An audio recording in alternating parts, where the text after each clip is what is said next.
Hello दोस्तों, आपका बहुत बहुत स्वागत है आपके अपने official YouTube channel next level academy पे। जैसा कि आप सभी को पता है कि एनटीपीसी एग्ज़ाम की डेट आ चुकी है। 5 जून से आपके एग्ज़ाम होने हैं सीबीटी 1 के। तो उसको ध्यान में रखते हुए हमने साइंस की रिवीजन सीरीज़ की प्लान की है। सबसे पहले हम बायोलॉजी के जो भी चैप्टर्स हम पढ़ चुके हैं उनके कंसेप्ट्स को पॉइंट वाइज रिवाइज़ करेंगे। उसके अलावा जो भी न्यू कंसेप्ट्स होंगे उसको भी हम पॉइंट वाइज रिवाइज करेंगे, ताकि हम एग्ज़ाम में जो भी क्वेश्चंस आ सके उसको ईजिली सॉल्व कर सकें। तो आइए पहले हम बायो की सीरीज़ की शुरुआत करते हैं। ये देखिए, जीव विज्ञान एवं जंतु विज्ञान के पिता किसको कहते हैं आप? अरस्तु को कहते हैं। तो इसको आप अच्छे से याद कर लीजिए। अरस्तु जो है आपके क्या है? जीव विज्ञान एवं जंतु विज्ञान, यानी फादर ऑफ बायोलॉजी भी होंगे और फादर ऑफ जूलॉजी। जूलॉजी क्या होती है? एनिमल्स की स्टडी, यानी जंतुओं की स्टडी को आप क्या कहते हो? जंतुओं की स्टडी को आप कहते हो जूलॉजी। चिकित्सा विज्ञान का पिता कौन है? हिप्पोक्रेट्स। हिप्पोक्रेट्स को आप क्या कहते हैं? चिकित्सा विज्ञान के पिता। कोशिका की खोज से यानी सेल की डिस्कवरी किसके द्वारा हुई थी? 1665 में रॉबर्ट हुक के द्वारा हमारी सेल की डिस्कवरी हुई थी। तो रॉबर्ट हुक ने सेल की डिस्कवरी किस में की थी? आपके कॉर्क सेल में की थी। ये कैसा होता है? डेड। ठीक है। तो अगर आपसे पूछा जाए कि लिविंग सेल की डिस्कवरी किस में की थी, यानी जो जीवित सेल है यानी जिंदा कोशिका, तो उसका आप आंसर क्या करोगे? Antonie van Leeuwenhoek. अब देखिए, सबसे छोटी कोशिका, आपकी सबसे छोटी कोशिका क्या हो जाएगी? Mycoplasma gallisepticum. ठीक है। सबसे बड़ी कोशिका आपकी शतुरमुर्ग पक्षी का जो अंडा होता है वो आपका क्या हो जाएगा? सबसे बड़ी कोशिका। पत्तियों का रंग पीला होने का कारण उसमें कैरोटीन का निर्माण होना है। यानी जो हमारी लीव्स होती हैं वो यूजुअली ग्रीन कलर की होती है, लेकिन कुछ लीव्स क्या हो जाती हैं? वो पीले रंग की हो जाती है कुछ पत्तियां। तो उसका कारण क्या होता है? कैरोटीन नाम का केमिकल उनमें प्रेजेंट होता है। वही कारण होता है जो पत्तियों को पीला रंग देता है। आगे, फलों के छिलके, जो आपके फलों के छिलके जो अलग अलग रंग के होते हैं, या आपके जो फूलों का रंग है उसका अलग रंग होना, उसका कारण क्या है? वर्णी लवक यानी क्रोमोप्लास्ट। मैंने आपको 3 तरह की प्लास्टिड पढ़ाई थी, जिसमें मैंने आपको बताया था कि क्लोरोप्लास्ट आपकी क्लोरोफिल स्टोर करेंगे, हरा रंग देंगे। आपकी क्रोमोप्लास्ट जो हरे रंग के अलावा जो भी आपका कलर होता है प्लांट्स में, फूलों का, फलों का, वो रंग देंगे। ल्यूकोप्लास्ट आपके ऑयल्स को स्टोर करेंगे, स्टार्च को स्टोर करेंगे। इसीलिए इसका ये हो जाएगा क्रोमोप्लास्ट। अब लाइसोसोम क्या होता है? लाइसोसोम को हम आत्महत्या की थैली कहते हैं। लाइसोसोम में क्या होता है? लाइसोसोम में होता है कि इसमें एंजाइम्स प्रेजेंट होते हैं। एंजाइम्स कैसे होते हैं? ये बहुत एक्टिव होते हैं। ये क्या कर सकते हैं? ये पूरी की पूरी सेल को डाइजेस्ट कर सकते हैं, और डाइजेस्ट करके ये बर्स्ट हो जाते हैं खुद ब खुद। इसीलिए इनको सुसाइडल बैग्स आप कह लो, या आत्महत्या की थैली। अब राइबोसोम्स किसका प्रोडक्ट? आरएनए तथा प्रोटीन के बने होते हैं, और इनको क्या कहा जाता है? प्रोटीन की फैक्ट्री। यानी राइबोसोम किससे बने हैं? आपके राइबो न्यूक्लिक एसिड यानी आरएनए से बने हैं और प्रोटीन से बने हैं। इसीलिए इनको कहा जाता है प्रोटीन की फैक्ट्री। इंडोप्लाज्मिक रेटिकुलम में राइबोसोम्स अटैच्ड होते थे, उनको हम RER या रफ इंडोप्लाज्मिक रेटिकुलम कहते थे। केंद्रक में गुणसूत्र डीएनए तथा प्रोटीन के बने होते हैं। केंद्रक जो आपका हो गया, यानी आपका हो जाएगा क्रोमोसोम। क्रोमोसोम आपका किससे बना होता है? आपका डीएनए और प्रोटीन से बना होता है। और क्रोमोसोम के जो होते हैं, जो न्यूक्लियस में होते हैं, उसमें क्या होता है? डीएनए और आरएनए। ठीक है, आगे बढ़ते हैं। मनुष्य में 23 जोड़े यानी 46 टोटल आपके क्रोमोसोम पाए जाते हैं। डीएनए एक प्रकार का क्या है? डीएनए आपका एक न्यूक्लिक अम्ल है, यानी न्यूक्लिक एसिड है। कोशिका विभाजन, सेल डिवीजन, मैंने बताया था सेल डिवीजन किसके लिए रिस्पॉन्सिबल होती है? ग्रोथ के लिए रिस्पॉन्सिबल होती है। सेल की रिप्रोडक्शन जो होती है उसके लिए रिस्पॉन्सिबल होती है। तो इसमें सेल डिवीजन आपका कोशिका का जो विभाजन है, जो हमारे जीवों में प्रजनन होता है, जो वृद्धि होती है, उसके लिए रिस्पॉन्सिबल है। समसूत्री विभाजन, समसूत्री विभाजन से आप क्या समझते हैं? माइटोसिस। माइटोसिस में मैंने बताया था एक सेल आपकी 2 सेल में बन जाएंगे। इनमें क्या होगा? क्रोमोसोम नंबर आपकी डबल हो जाती है।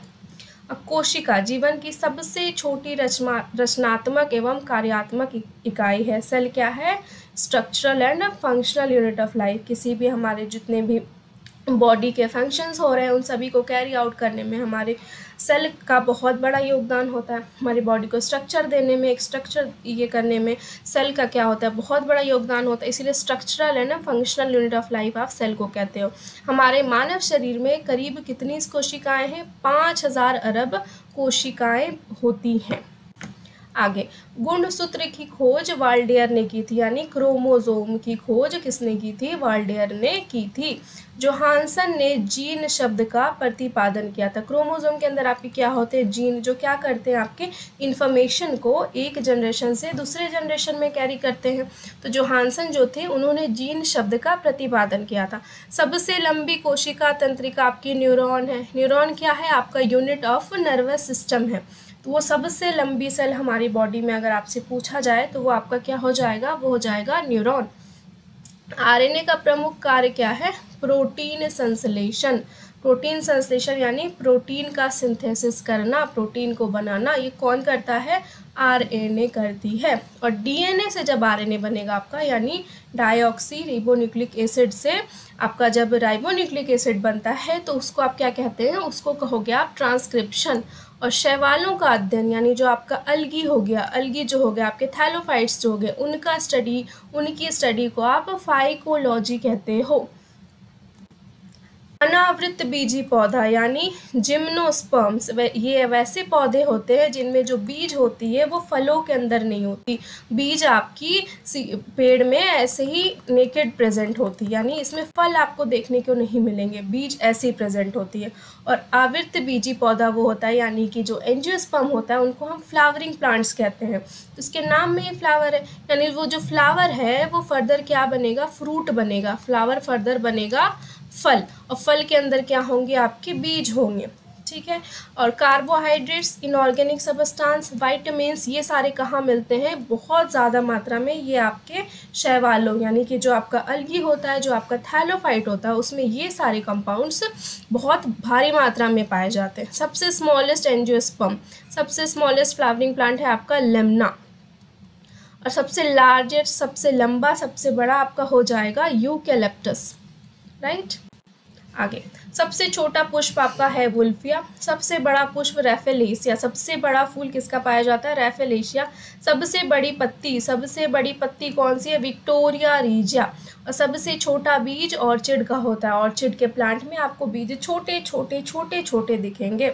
सबसे बड़ा बीज लेडोसिया का होता है। सबसे छोटा अनावृत बीजी पादप यानी जेमिनिया पिग्मिया है। ठीक है। स्मॉलेस्ट आपका जिम्नोस्पर्म, ज़ैंथिया पिग्मिया। आगे, केंद्रक की खोज। केंद्रक यानी आपका हो गया न्यूक्लियस, रॉबर्ट ब्राउन ने इसकी खोज की थी। और माइटोकॉन्ड्रिया, जिसको हम power house of the cell कहते हैं। पावर हाउस क्यों कहते हैं? क्योंकि ये क्या करता है? एटीपी का जनरेशन करता है, यानी जो हमारी एनर्जी करेंसी है सेल की, उसका जनरेशन करता है।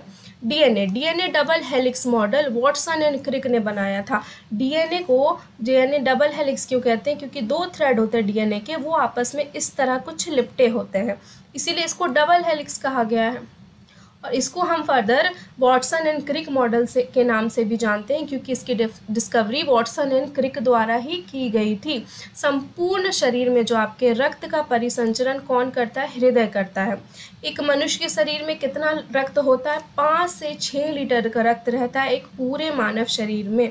लाल रक्त कण, यानी किसकी बात हो रही है यहाँ पे? आरबीसीज की बात हो रही है।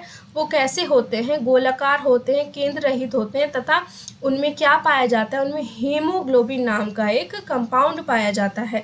ये आरबीसी को लाल रंग देता है। आगे, लाल रक्त कण का जीवन काल देख लेते हैं। लाल रक्त कण का जीवन काल 120 दिन होता है। और इनका मुख्य कार्य क्या होता है? जो भी ऑक्सीजन हो गई, जो आपका कार्बन डाइऑक्साइड हो गया आपकी बॉडी में, उसका ट्रांसपोर्टेशन करना, संवहन करना। आरबीसी और डब्ल्यूबीसी का निर्माण अस्थि मज्जा में होता है, यानी आपके जो बोन मैरो है उनमें किसका निर्माण होगा? आपके आरबीसी का, रेड ब्लड कॉर्पसेल्स और वाइट ब्लड सेल्स दोनों का निर्माण आपके बोन मैरो में होता है। प्लीहा, प्लीहा स्प्लीन, स्प्लीन को क्या कहा जाता है? हमारे शरीर का जो ब्लड बैंक कहा जाता है, उसको किसको कहा जाता है? स्प्लीन को आपके शरीर का ब्लड बैंक कहा जाता है। अब हो गया आपके डब्ल्यूबीसी। डब्ल्यूबीसी का मुख्य कार्य क्या है? जो भी आपके बाहर से रोगाणु आए हैं, जो भी आपके फॉरेन पार्टिकल्स आ रहे हैं जिससे आपको रोग हो सकता है, कुछ बैक्टीरिया आ गए, कुछ वायरसेस आ गए, तो उनसे लड़ने के लिए जो आपके वाइट ब्लड सेल्स होते हैं वो किसके तरह रहते हैं, वो सोल्जर्स की तरह मौजूद रहते हैं। जैसे वो पार्टिकल अंदर आए तुरंत एक्टिव हो जाते हैं और हमारे शरीर को उनसे बचाव करते हैं, और इनका जीवन काल मात्र 2 से 4 दिन का होता है। आगे बढ़ते हैं। मनुष्य के हृदय की धड़कन कितनी है? 72 बार प्रति मिनट। प्रति मिनट हमारा दिल 72 बार धड़कता है। मनुष्य के शरीर में रक्त की मात्रा 5 से 6 लीटर ब्लड बता दिया, लेकिन शरीर के भाग के 7% होता है।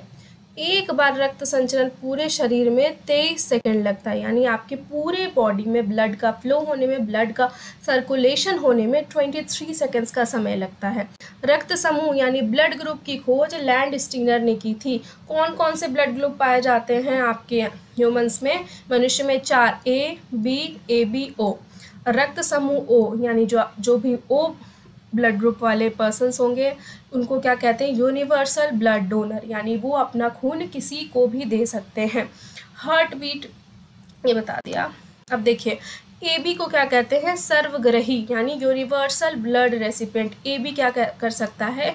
किसी से भी जब भी ज़रूरत पड़े, आप किसी का ब्लड ग्रुप यदि AB है वो किसी दूसरे ब्लड ग्रुप वाले से आराम से अपना खून अपने बॉडी में दूसरों का खून ले सकता है, खून चढ़वा सकता है। अगर उसको खून की कमी हो गई, एक्सीडेंट हो गया, उसको अर्जेंट ब्लड की नीड है, सेम ब्लड ग्रुप अवेलेबल नहीं है, तो AB ब्लड ग्रुप वाले पर्सन्स के पास ये एडवांटेज होता है। सरीसृपों का अध्ययन हर्पेटोलॉजी कहलाता है। ठीक है, यानी सरीसृपों वैसे रेप्टाइल्स जो रेंगते हैं, जो ज़मीन में रेंग के चलते हैं, उनको क्या कहते हैं? हर्पेटोलॉजी कहते हैं। हर्पेटोलॉजी आपकी जो एम्फीबियंस है उनकी स्टडी को भी आप कह सकते हैं। एक स्वस्थ मनुष्य का रक्तचाप पारे पर 120/180 होता है, ये आपका नॉर्मल बीपी हो गया। अब जैसे ही ये बीपी 140 क्रॉस करेगा और नीचे 100 आ जाएगा, इसको आप हाई बीपी कहोगे, और इसके लिए आपको फिर कुछ मेडिसिन्स लेनी पड़ती है ताकि ये कंट्रोल में रहे।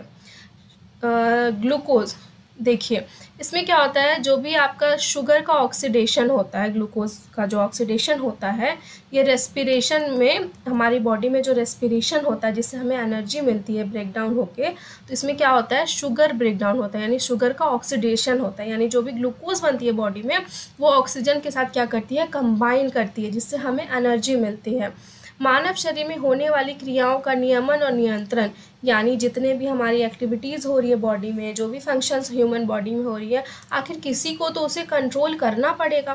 तो उसको कंट्रोल करने के लिए रिस्पॉन्सिबल है आपका नर्वस सिस्टम, यानी तंत्रिका तंत्र उसके लिए रिस्पॉन्सिबल है। और प्रोटीन का पाचन आपका, यानी प्रोटीन अगर आप खा रहे हो, आप दाल खा रहे हो, आप राजमा खा रहे हो, तो उसका डाइजेशन यानी उसका पाचन आपका अमाशय में होता है, यानी आपके पेट में होगा। आगे बढ़ते हैं। पाचन की क्रिया मुख से आरंभ होती है। जब आप कुछ खाते हो, आपके खाते ही आपके मुख से पाचन की क्रिया आरंभ हो जाती है। कैसे होती है? जैसे सैलेवरी एमाइलेज नाम का एंजाइम आपके जो सलाइवा यानी जो आपका लार होता है उसमें प्रेजेंट होता है। ये क्या करता है? आप जो भी स्टार्च खाते हो उसको छोटा छोटा सिंपलर फॉर्म में तोड़ देता है, ताकि फर्दर जब उसको आपके स्टमक में जाए तो उसे डाइजेस्ट करने में आसानी हो। इसीलिए कहा जाता है कि आप खाने को चबा चबा कर खाएं।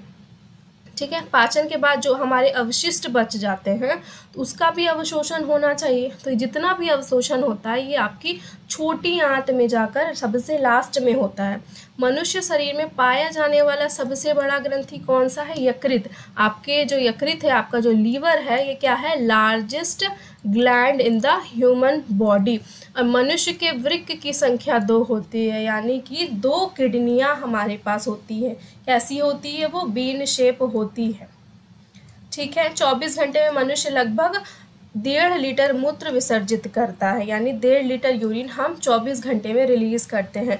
मानव शरीर में कुल 206 अस्थियां हैं। हड्डियों के बारे में जानते हैं तो जैसा कि जानते हैं, जब हम छोटे होते हैं, हमारी बाल अवस्था होती है तो 300 के करीब हड्डियां होती है, लेकिन जैसे जैसे आप बड़े हो रहे हो हड्डियों की संख्या 206 ही रह जाती है। खोपड़ियों की हड्डियों के बारे में बात करते हैं तो खोपड़ियों में मात्र 8 हड्डियां होती हैं। शरीर की सबसे छोटी हड्डी स्टेपिस, यानी जो कि आपके कान में प्रेजेंट है, कान में होती है। अब हार्मोन के बारे में जानते हैं। तो हार्मोन के जितने भी कार्य क्या होते हैं, जितने भी हमारी रासायनिक क्रियाएं हैं, जितना भी केमिकल रिएक्शंस आपके बॉडी में हो रहा है, सबकी जिम्मेदारी किसने ली है? हार्मोन ने ली है। हार्मोन के द्वारा कंट्रोल की जाती है। अब पीयूष ग्रंथि के बारे में बात करते हैं, यानी कि जो आपका पिट्यूटरी ग्लैंड है उसके बारे में बात करते हैं। उसको आप क्या कहेंगे? मास्टर ग्रंथि कहेंगे।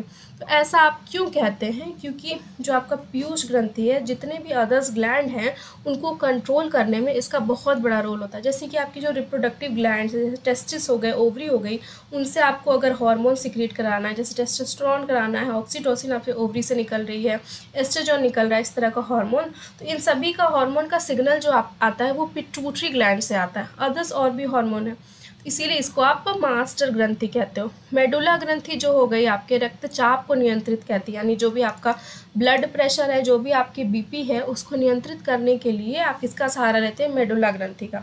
इंसुलिन का स्राव अग्नाशय से होता है, यानी ये जो आपकी पैनक्रियाज है वो भी एक ग्लैंड है। 3 तरह के सेल्स होते हैं आपके पैनक्रियाज में, अल्फा, बीटा और गामा। तो जो आपकी पैनक्रियाज हो गई उसमें अल्फा सेल्स क्या सिक्रीट करेंगे? ग्लूकेगॉन नाम का हार्मोन। बीटा सेल्स क्या सिक्रीट करेंगे? Beta cells insulin. इंसुलिन क्या करता है? बॉडी में जो भी ग्लूकोज की मात्रा होती है हमारे शरीर में, हमारे रक्त में, उसको कंट्रोल में रखता है। आगे बढ़ते हैं। शरीर की वृद्धि एवं उपाचय की गति, यानी जो भी आपका हार्मोन है थायरोक्सिन, वो क्या करता है? आपके ग्रोथ और मेटाबॉलिज्म, आप कितना शरीर बढ़ रहा है, आपके शरीर में जो आप खा रहे हो खाना कैसे पच रहा है, तो उसको नियंत्रण कौन करता है? थायरोक्सिन नाम का हार्मोन। ये कहाँ से निकलता है? आपका थायरॉयड ग्लैंड नाम का एक ग्लैंड है, वहाँ से आपका थायरोक्सिन निकलता है। अब चलिए ये पौधे के बारे में पढ़ते हैं। तो ऐसा पौधा, एक फ्लावरिंग प्लांट जिसमें सीड्स कवर नहीं होते फ्रूट से, उसको आप क्या कहोगे? Gymnosperm, right. फ्रूट्स और वेजिटेबल्स की स्टडी, यानी साग सब्जी का जो अध्ययन होता है, उसको आप क्या कहोगे? ओलेरी कल्चर कहलाता है। और टमाटर का रंग, टमाटर आपने देखा होगा जब भी पौधे में होता है, कच्चा होता है, हरे रंग का होता है, लेकिन जब पक जाता है तो वो लाल रंग का हो जाता है। तो इस लाल रंग को देने में किसका रोल होता है? लाइकोपीन नाम का एक कंपाउंड होता है, वो क्या करता है? टमाटर को आपका लाल रंग देता है। अब चलिए बात करते हैं, संसार का सबसे बड़ा पक्षी कौन है? शुतुरमुर्ग, ठीक है। और सबसे बड़ा सेल इसी का भी होता है, शुतुरमुर्ग के अंडे को भी आप सबसे बड़ा सेल कहते हो। चलिए, शरीर का सबसे कठोर तत्व, यानी दांतों पर जो हमारे लगा हुआ है कठोर तत्व, दांत इसीलिए आसानी से नहीं टूटते, उसको आप क्या कहते हो? उसको आप कहते हो इनेमल। मनुष्य हृदय का कितने कोष्ठीय होते हैं? 4 कोष्ठ, यानी 4 चैम्बर्स का आपका होता है हार्ट। इसमें 2 हो जाएंगे आपके ऑरिकल, 2 हो जाएगा आपका नीचे वाला ये ventricle, right ventricle, left ventricle, right auricle, left auricle, ठीक है। और शरीर में जल कितना होता है मनुष्य के? 65 से 80% मनुष्य के शरीर में क्या होता है? जल होता है। कार्बोहाइड्रेट एवं वसा शरीर को क्या करते हैं? ऊर्जा देते हैं। जितना भी आप कार्बोहाइड्रेट खा रहे हो, जो भी शुगर ले रहे हो, जिससे आपको कार्ब्स मिल रहे हैं, मेन एनर्जी का सोर्स क्या होते हैं? कार्बोहाइड्रेट और फैट जो होते हैं वही आपके मेन एनर्जी का सोर्स होते हैं, जिससे आपको ऊर्जा प्राप्त होती है, ठीक है। अब मनुष्य के लिंग निर्धारण, यानी आपको लड़का होगा या लड़की होगी, इसका निर्धारण किस पे डिपेंड करता है? ये पुरुषों पर डिपेंड करता है। ऐसा क्यों? क्योंकि पुरुषों के पास XY यानी 2 तरह के क्रोमोसोम होते हैं, महिलाओं के पास सिर्फ XX होते हैं। इसीलिए ये इन पे निर्भर करता है कि आपका जो आगे का जनरेशन है वो बॉय होगा या गर्ल होगी, ठीक है। थायरोक्सिन हार्मोन में क्या होती है? आयोडीन होती है। इसी की कमी से आपका थायराइड ग्लैंड अच्छे से फंक्शन नहीं करता, आयोडीन की कमी से, फिर आपका थायरोक्सिन हार्मोन अच्छे से बनता नहीं, तो फिर उससे आपको थायराइड की प्रॉब्लम हो जाती है। फिर आपको ओरल पिल्स लेके उसको बैलेंस करना होता है। अब केल्विन में मानव शरीर का सामान्य तापमान क्या होता है? 310 केल्विन होता है। अल्प एवं असंतुलित भोजन से कुपोषण होता है, यानी अगर आप संतुलित भोजन नहीं ले रहे हैं, आपका आहार संतुलित नहीं है, प्रॉपर विटामिन्स मिनरल्स नहीं है, प्रॉपर कार्बोहाइड्रेट्स नहीं है, तो आपको क्या हो जाएंगे? आप कुपोषण के शिकार हो जाइएगा। मानव शरीर में 20 प्रकार के अमीनो अम्ल पाए जाते हैं, यानी हमारे ह्यूमन बॉडी में कितने तरह के अमीनो एसिड्स हैं? 20 टाइप्स ऑफ अमीनो एसिड। अब बात करते हैं दूध की। तो दूध में क्या क्या होता है? आपका प्रोटीन है, कार्बोहाइड्रेट है, कैल्शियम जैसा सब जानते हैं, पोटेशियम, ये सारी चीज़ें आपको दूध में मिलती है। मनुष्य के रक्त में हेमोग्लोबिन होता है, जो क्या करता है? ऑक्सीजन और कार्बन डाइऑक्साइड का ट्रांसपोर्ट करता है, लाल रंग भी देता है, हेम नाम का कंपाउंड जो होता है। चलिए आगे, अर्धसूत्री विभाजन के बारे में जानते हैं, यानी मियोटिक डिवीज़न। यानी मियोटिक डिवीज़न वैसे तब होता है जब गैमेट फॉर्मेशन की बात आती है। इसमें क्या होते हैं, जितने भी क्रोमोसोम होते हैं उसका नंबर हाफ हो जाता है। माइटोसिस डिवीज़न में क्या होता था, नंबर ऑफ क्रोमोसोम्स आपके 2n यानी मतलब दुगने हो जाते थे। इसमें क्या होता है, यदि आपके 4n क्रोमोसोम है तो वो जब मियोसिस होगी तो वो क्या हो जाएंगे, वो बन के रह जाएंगे मात्र 2n। ठीक है। ऑक्सीजन की कमी से क्या हो जाता है आपको, हाइपोएक्जिमा एक तरह का रोग है। किससे होता है, आपकी ऑक्सीजन की कमी से होता है। तंत्रिका तंत्र की इकाई यानी नर्वस सिस्टम का जो यूनिट है उसको आप न्यूरॉन कहते हो, और इसका सेल आपकी बॉडी में सबसे लार्जेस्ट सेल के नाम से जाना जाता है। मानव शरीर की सबसे लंबी कोशिका, ठीक है, मानव शरीर की सबसे छोटी कोशिका सियाटिक है। अब बात करते हैं ईस्ट की। तो ईस्ट का प्रयोग आप जनरली बेकरी में करते हैं, यानी जब आपको ब्रेड बनानी हो तब आप क्या करते हैं, ईस्ट का प्रयोग करते हैं। आपको भटूरे बनाने हो, जब किसी चीज़ को आपको फुलाना हो तो आप किसका प्रयोग करते हो, ईस्ट का प्रयोग करते हो। ऐसा क्यों करते हैं, क्योंकि ईस्ट को जब हम शुगर देते हैं, यानी ईस्ट का जो खाना है चीनी देते हैं, तो वो बहुत तेज़ी से मल्टीप्लाई करती है। इसलिए ईस्ट को आप किसी भी कंपाउंड में ऐड करोगे, किसी भी डो में ऐड करोगे, ईस्ट क्या करती है, बहुत जल्दी जल्दी मल्टीप्लाई करती है और उस चीज़ को फुला देती है। आगे बढ़ते हैं, कलर ब्लाइंडनेस की बात करते हैं। ये क्या है, एक तरह का क्रोमोजोमल डिसऑर्डर है, यानी क्रोमोजोम से हुआ हुआ डिसऑर्डर है। इसमें क्या होता है, मनुष्य को लाल और हरा रंग क्या होता है, मनुष्य को दिखाई नहीं देता है, राइट। इसको डाल्टनिक रोग भी कहते हैं। अब बात करते हैं HIV वायरस के बारे में। जब HIV वायरस आपके बॉडी में एंटर कर जाता है तो आपको कौन सी बीमारी होगी, आपको हो जाएगी एड्स, राइट। अब हीमोफीलिया रोग के बारे में बात करते हैं। हीमोफीलिया भी एक तरह का क्रोमोजोमल डिसऑर्डर है, यानी क्रोमोजोम में किसी तरह की गड़बड़ी हो जाती है आपकी तो आपको हीमोफीलिया होता है। हीमोफीलिया में क्या होता है, आपके रक्त का थक्का नहीं बनता, यानी जिस कंपाउंड से आपके रक्त, जब आपको चोट लगती है तो जिस कंपाउंड से आपके रक्त में थक्का बनता है वो हीमोफीलिया जिसको हो जाता है वो बनने ही नहीं देता है उस चीज़ को। अब क्वाशिकर और मराशमस की बात करें तो जब भी आपने देखा होगा कुछ छोटे बच्चे जिनका शरीर बढ़ने वाला होता है, उनको कभी कभी ऐसा होता है कि उनको सही से कार्बोहाइड्रेट्स नहीं मिल रही है, फैट्स नहीं मिल रहे, प्रोटीन्स नहीं मिल रही जो सबसे ज़रूरी होती है शरीर के बढ़ने के लिए। तो क्या होता है, प्रोटीन की कमी से ही बच्चों में 2 तरह की बीमारियां होती है, उसको क्या कहते हैं, क्वाशिकर और मरासमस कहेंगे। आगे बढ़ते हैं, मनुष्य के शरीर में बाल अवस्था में हड्डियां कितनी हैं, नवजात शिशु में 300 हड्डियां हैं। पसलियों में हड्डी कितनी है, 24 हड्डियां हैं। और शरीर को संतुलित बनाए रखने के लिए, यानी आपके यहाँ पे मस्तिष्क की बात हो रही है, तो मस्तिष्क का 2 पार्ट है, सेरेब्रम, सेरेबेलम और मेडुला ऑब्लोंगाटा।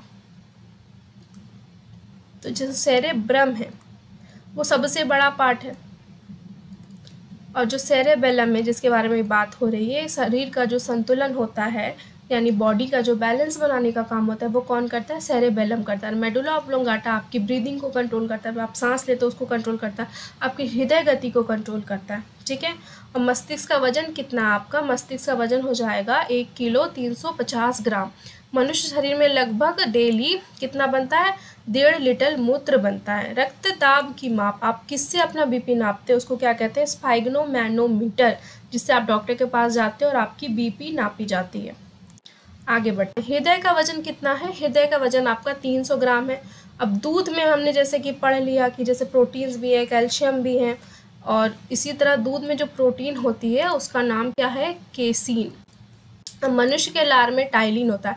टाइलिन को आप क्या नाम से जानते हो, टाइलिन को आप जान सकते हो सैलिवरी एमाइलेज के नाम से, राइट। ये क्या करता है, ये आपके मुख में प्रेजेंट होता है, और ये क्या करता है, जो आपकी पाचन क्रिया होती है वो आपके मुख से ही शुरू हो जाती है। जो भी आपने स्टार्च खाया उसको डाइजेशन करना, यानी उसको सिंपलर फॉर्म में तोड़ देता है, ये आपके मुंह में ही, ठीक है। अगर मृत आरबीसी यकृत में जाके नष्ट होता है, यानी आपके लीवर में आरबीसी जो होते हैं, आपके जो रेड ब्लड सेल्स होते हैं जिसकी 120 दिन की अवधि होती है, वो क्या करते हैं, वो यकृत में जाके नष्ट होते हैं, ठीक है। अग्नाशय यानी पैनक्रियाज क्या है, आपके मानव शरीर की सबसे दूसरी सबसे बड़ी ग्रंथि है। सबसे बड़ी तो आपकी यकृत हो गई, लीवर हो गई। और इंसुलिन रक्त में ग्लूकोज की मात्रा को नियंत्रित करता है, ठीक है। तो इंसुलिन का काम क्या है, जो भी आपके रक्त में जितना भी ग्लूकोज है उसको नियंत्रित करना। तो जैसे कि जो पेशेंट्स आपके डायबिटिक होते हैं उनमें आप ये देखते होंगे कि इंसुलिन की मात्रा कम हो जाती है, इसीलिए उनको बाहर से इंजेक्शंस के थ्रू इंसुलिन लेना पड़ता है ताकि उनके बॉडी का जो शुगर लेवल है वो बहुत हाई ना चला जाए, राइट। आगे चलते हैं। अब इंसुलिन की खोज किसने की? बैटिंग एवं बेस्ट ने 1921 ईस्वी में की। अब पचे हुए भोजन की अवशोषण छोटी आंत में होता है। जैसा कि मैंने बताया, जितना भी आपके बॉडी में अवशोषण की क्रिया होती है आपके पाचन के बाद, वो कहाँ पे होती है? छोटी आंत में होती है। अब विटामिन B12 में क्या पाया जाता है? कोबाल्ट। कोबाल्ट नाम का कंपाउंड आपके विटामिन B12 में पाया जाता है। अब विटामिन C का सबसे अच्छा स्रोत आंवला है। एक तरह से आप कह सकते हैं जितने भी आपके खट्टे फल होंगे उनका स्रोत आपको किस में मिलेगा? विटामिन, खट्टे फल होंगे वो किसका स्रोत होंगे? आपके विटामिन C का स्रोत होंगे। आयोडीन की कमी से घेंगा रोग होता है। प्रकाश संश्लेषण क्रिया के दौरान ऑक्सीजन जल के अपघटन से प्राप्त होता है। इसका मतलब है कि जब प्रकाश संश्लेषण की क्रिया होती है, यानी कि जब CO2 और H2O मिलते हैं, लाइट और क्लोरोफिल, यानी कि जब फोटोसिंथेसिस होती है तो क्या बनता है? आपका ग्लूकोज बनेगा। इसके साथ साथ आपकी ऑक्सीजन बनेगी। तो इससे क्या होगा कि जो ये क्रिया हो रही है तो इसमें ये बात कर रही है ऑक्सीजन आई कहाँ से? तो ये जो पानी है इसके बीच में एक रिएक्शन होती है, पानी टूटता है, तो इसका जो ऑक्सीजन है इस पानी से ही आया है, ठीक है। चलिए, प्रकाश संश्लेषण की जो क्रिया है सबसे तेज किस रंग में होगी? लाल रंग में सबसे तेज आपकी क्या होगी? प्रकाश संश्लेषण की क्रिया। रक्त को थक्का बनाने में कौन से विटामिन काम आता है? विटामिन K का यूज है आपके रक्त की थक्का बनाने में। ये उन कंपाउंड को रिलीज करता है जैसे कि फिब्रिनोजन हो गए, इनको रिलीज करने में विटामिन K का बहुत बड़ा रोल रहता है, तभी वो रक्त का थक्का बन पाता है और आपका जो ब्लड फ्लो है रुकता है। विटामिन की खोज फंक नाम के एक साइंटिस्ट थे, उन्होंने क्या की थी? विटामिन की खोज की थी। वसा की कमी से शरीर में क्या होता है? जो आपका विकास हो रहा है, अगर आप फैट्स प्रॉपर नहीं ले रहे हो, जो भी गुड फैट्स होते हैं, तो क्या होगा? आपके शरीर का जो विकास होगा वो रुक जाएगा, वो अवरुद्ध हो जाएगा। अब बात करते हैं पत्तियों के बारे में। तो पत्तियों का हरा रंग होता है, जो होता है ग्रीन कलर ऑफ लीव्स, किसके वजह से होता है? उनके अंदर जो क्लोरोफिल प्रेजेंट होती है उनके वजह से हरा रंग होता है। The reproductive organ of the plant is the flower, यानी पौधों का जनन अंग क्या है? फूल है। यानी फूल में आपके क्या प्रेजेंट होंगे? एंड्रोसियम होगा। एंड्रोसियम, इसके अंदर क्या है आपका? स्टामेन आ जाएंगे, एंथर आ जाएगा और आपका गाइनोशियम हो जाएगा। गाइनोशियम से आप क्या समझते हैं? आपका फीमेल पार्ट। एक फ्लावर है उसमें दोनों प्रेजेंट होते हैं, या तो अलग अलग फ्लावर में, एक में एंड्रोशियम एक में गाइनोशियम, या फिर सेम फ्लावर है तो दोनों, यानी मेल पार्ट एंड्रोशियम और फीमेल पार्ट गाइनोशियम भी प्रेजेंट रहता है, ठीक है। तो चलिए आज के लिए इतना ही, ठीक है। आगे की क्लास में हम और भी बायोलॉजी से रिलेटेड जो भी कंसेप्ट है उसको रिवाइज करेंगे, तब तक आप इनको रिविज़न कीजिए। और उसके अलावा मैं एक चीज़ और बताना चाहूँगी आप सभी को कि जैसे हमारी जो साइट है नेक्स्ट लेवल क्विज़.com, इस पर आपको जाना है। नेक्स्ट लेवल क्विज़.com आपको गूगल पे सर्च करना है, ठीक है। ये नेक्स्ट लेवल क्विज़.com है। इसके बाद क्या होगा, आपका इस तरह का कुछ पेज खुल जाएगा। यहाँ पे आप नाम, मेल एड्रेस, पासवर्ड, अपना एक पासवर्ड क्रिएट कीजिए। एक आपको अकाउंट क्रिएट करना है। अपना अकाउंट क्रिएट करने के बाद आप उस अकाउंट से अपनी ईमेल आईडी और पासवर्ड से आपको क्या करना है? आपको लॉगिन करना है। देन उसके बाद आपको यहाँ पे आप जिस भी एग्ज़ाम की तैयारी करते हैं, चाहे वो JEE हो, नीट हो, NTPC हो गई, रेलवे का कोई एग्ज़ाम, RO, UPSC, SSC, कोई भी एग्ज़ाम हो, हमने सबकी स्टडी मटेरियल को ऑर्गेनाइज करके अच्छे से एग्ज़ाम वाइज बांट के यहाँ पे अरेंज कर दिया है। जिस एग्ज़ाम की आप तैयारी कर रहे हो उस पर आप जाइए, क्लिक कीजिए, आपको उससे रिलेटेड जितने भी स्टडी मटेरियल, जो भी रिक्वायरमेंट है, आपको ईजिली अवेलेबल हो जाएगी। तो जाइए, जैसे कि आप NTPC की प्रेप कर रहे हो तो आप जाइए, उस पर देखिए और स्टडी कीजिए मटेरियल जो भी है। और एक चीज़ इसमें इंटरेस्टिंग है कि इस वेबसाइट पे हमने एक और इनिशिएटिव लिया है, हम यहाँ पे कॉन्टेस्ट करा रहे हैं। आप जैसे स्टडी मटेरियल आपने पढ़ लिया, अब आपको लगेगा कि नॉलेज टेस्ट करनी चाहिए, एग्ज़ाम में मॉक देना चाहिए कुछ, तो आप यहाँ पे जो टेस्ट है उसमें आप क्या करिए? अपीयर होइए। और टेस्ट में यदि आपकी रैंक 1 to 5 आती है, देन आपको कुछ प्राइजेज़ मिलेंगे, कुछ स्कॉलरशिप मिल गई, किसी को मोबाइल फ़ोन मिल गया, कुछ गिफ्ट हमने इसमें रखे हैं बच्चों के लिए उनके रैंक के हिसाब से। तो इस कॉन्टेस्ट में पार्ट लेने की मिनिमम फ़ीस हमने बस 10 रुपीज़ रखी है, ज़्यादा नहीं है फ़ीस, 10 रुपीज़ है। 10 रुपीज़ दे के आप इनरोल होइए, जाइए, क्विज़ में पार्ट लीजिए, अपने दोस्तों को भी बताइए और अपनी रैंक देखिए, उस हिसाब से आपको ज़रूर प्राइज़ मिलेगा। हो सकता है कि आपने 10 रुपीज़ इन्वेस्ट किए हों, इसमें 5 रुपीज़ ऐड होकर आपको 15 रुपीज़ मिल जाए अगर आपने बहुत अच्छा परफॉर्म किया। तो इस तरह जैसा भी आपका रैंक होगा, मेन चीज़ ये है उस पर आपकी जो प्राइज़ मनी या जो भी आपके प्राइजेस है, स्कॉलरशिप है, वो डिपेंड करेगी। ठीक है, तो फिर आज के लिए इतना ही। नेक्स्ट क्लास में हम फिर आगे की बायो कंटिन्यू करते हैं, सेम हम फिज़िक्स और केमिस्ट्री के लिए भी करेंगे। ठीक है, if you like the session, आपको पसंद आया तो प्लीज़ लाइक का बटन दबाइए, सब्सक्राइब कीजिए। Thank you so much.